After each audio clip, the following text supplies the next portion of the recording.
Your Excellency, Dr. Lazarus Chakwera, President of the Republic of Malawi, Your Excellency, Madam Monica Chakwera, First Lady of the Republic of Malawi, distinguished guests, all protocols observed.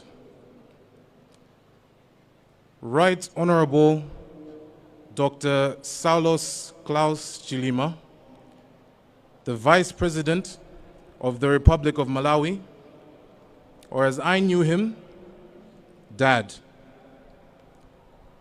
My dad was a great role model, a great leader, and a great family man.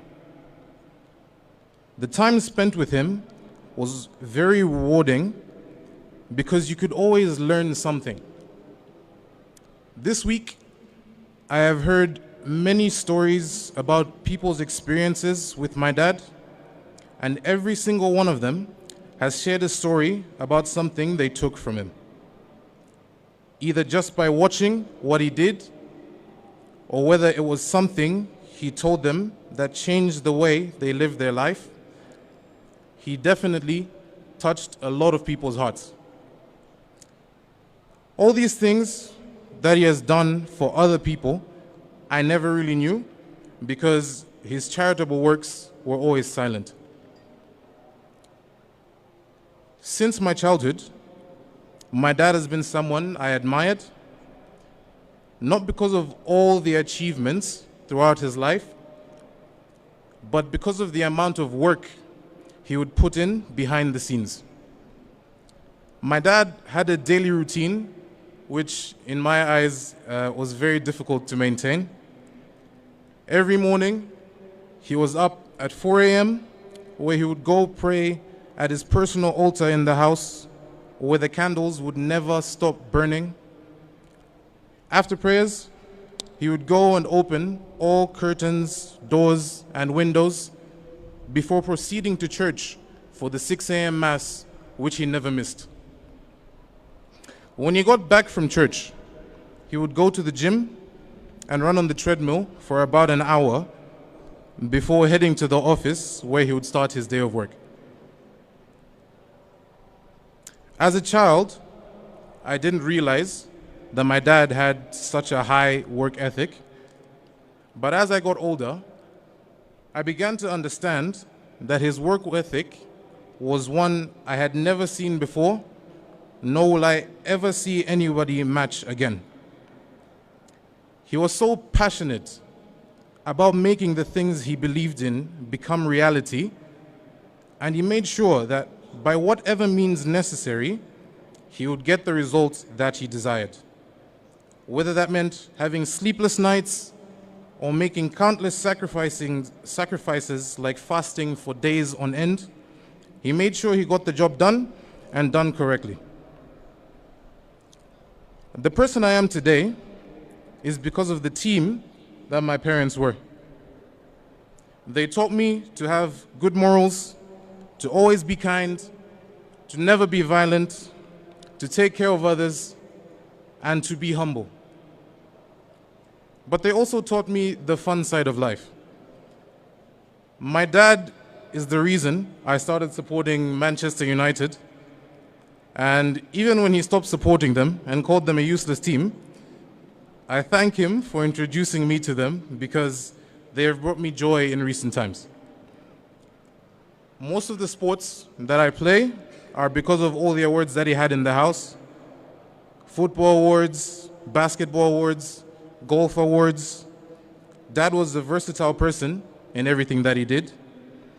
And naturally, my sister and I followed in his footsteps and started playing these sports as well. I became one of the starting players for Kamuzu Academy's senior basketball team. And then when I left KA, I joined the local team in Lilongwe before I went to university. My sister here has also been nominated for a basketball award at her secondary school. So Dad, your influence on us was great then and will continue to guide us in our lives from here on out. For me personally, music is one of my biggest passions in life, and it's something I took very seriously while I was at KA. When the Kamuzu Academy Orchestra was heading out for our first concert at Capitol Hotel with the Malawi Defense Force Brass Band, I was chosen as one of the MCs. I was very nervous as it was going to be my first ever public speaking event and I did not know what I was doing. However, the first face I saw, which calmed me down and gave me confidence that evening, was my dad's. He watched as I hosted the concert and played 2 different instruments that night. And on that same night, I saw a side of him that I had never known before. About halfway through the program, he got up in front of everyone after my co-host announced he was going to do something. He walked to the front to the stage, picked up the baton, and led the MDF brass band to play a song which left me both impressed and surprised. I did not know he had a musical side to him as well. I mean, we know my mom is quite the lyricist when it comes to music, so I was happy to see that it was something that runs in the family. But many of us here saw my dad as a serious, determined, and inspiring person. But like many of us here, he also had a fun side. Dad was funny. At family dinners, he would crack jokes all the time and initiate banter between the 4 of us. He would make funny faces and funny noises at random points in our conversations. And he was very competitive whenever we played board games, especially Monopoly and Scrabble. Beating him was never easy, but when it did happen, he always wanted a rematch because he could never go on a loss. Now, if there's one thing that I could say defined my dad, it would be his faith and devotion to God. He always wore a rosary, whether that was around his neck or on his wrist. Always had his 3 books with him, first being the Pieta, a small prayer book he used every day, along with 2 hymn books, which he didn't really need because he knew all the songs off by heart anyway. But I guess they were special to him, so he kept them with him. He would always go to the longest available Mass, which was 9 a.m. on Sundays at St. Patrick's Parish, because he loved prayer more than anyone I knew. And he would help out as often as possible in the church, whether that would be during the Mass, when he was a member at Dongosoro, or overseeing the renovation of St. Patrick's Parish. He was always involved in the church in some way. This week, I found out that wherever he traveled, whether to different cities in Malawi or to different countries, one of the first things he would do is look for a church so he could go and pray the following morning. He loved the church so much, and he would always be the loudest person when saying prayers. He would be the loudest when singing hymns and giving praise. He never hesitated to dance when his favorite hymns were being sung, and that's something that I started doing just because I watched him every Sunday. Every year, he would organize Mass on the 29th of December at Nsipe to pray for his late parents and other late relatives. He continued to pray for them every day and made sure that we as a family had a dedicated day to pray for them and remember them. I'm not sure about everyone here, but I think that's pretty amazing. Now, Dad, Mom can't speak right now, but she asked me to tell you that she is grateful for the gift of you. You have loved each other from an early age, and your love was unshakable. For the past 20 years, you have taken care of her as she struggled with her painful arthritis, praying for her constantly, sending her to the best hospitals across the world, and your unwavering support of all that she did and your complete acceptance of who she is, flaws and all, is truly appreciated. You will forever be her love, and she will forever be your dearest. Now, before I close, I'm a big fan of fiction, and there is one quote from a show that I like called One Piece. And the quote states, "When does a man die? When he is hit by a bullet? No.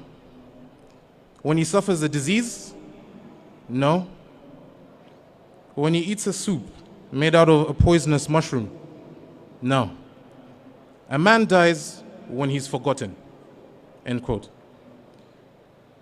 Now this quote came into my mind when I was thinking about what to say here today, and I thought it was odd, but after going through the week and understanding what people said about my dad, it makes perfect sense for two reasons. The first is that even though my dad is physically not here anymore, his legacy will live on in the hearts of the people he touched. Anybody that has good memories of my dad will ensure that his legacy lives on for generations to come. And even if only we, as a family, continue to remember him, he will live on forever. Now, the second, and I believe more important reason, is that he is now in a place where he can be happy and look down on us knowing he did a good job. I have no doubt in my heart that he's in heaven watching over all of us gathered here today. No doubt that some of the things I said here today came from him as well. No doubt that he is in heaven with his beloved mother and father who have patiently waited to meet him again. So instead of looking at my dad's passing as a sad event, even though I feel pain, I will celebrate the life that he led. I'll continue to take him as an example in day-to-day life and in my Christian life. Continue to speak with him and ask him for guidance. Continue to be a good son to mom. Continue to be a good big brother to my sister. Continue to be a friend to all the people who consider me one.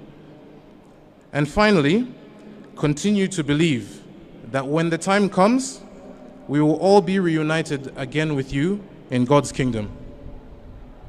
I love you, Dad, and I'll see you later. Thank you.